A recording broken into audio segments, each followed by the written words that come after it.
আমার কিছু করতে না পেরে শফিক বলে একটা তার ছেলেকে ধরে নিয়ে এসে আটকে রেখেছে। আমি আইসিকে বলেছি যদি না ছাড়ে কালকে বাবরি মসজিদের ভিত্তি স্থাপন তো আগেই হয়ে আছে, কাজ শুরু করব, করে লাখ লোক গিয়ে বেলডাঙ্গা থানা ঘিরব, দেখবো এসপির কতটা দম আছে আর বেলডাঙ্গা আইসির কতটা দম আছে।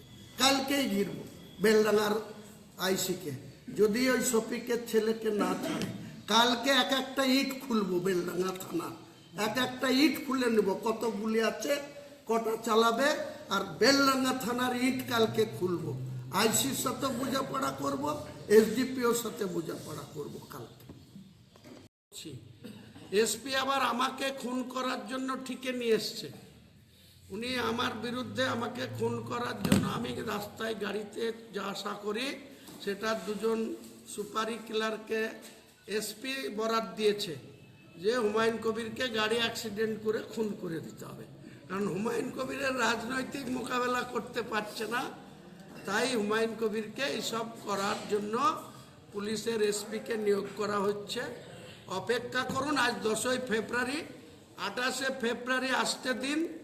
ইলেকশন কমিশন ইলেকশনের শিডিউল ডিক্লেয়ার করুক।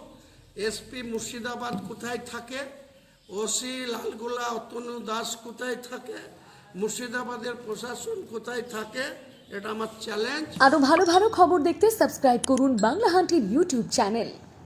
বাংলা হান্টের আরো খবর দেখতে নজর রাখুন। বাংলা খবর মানেই বাংলা হান্ট।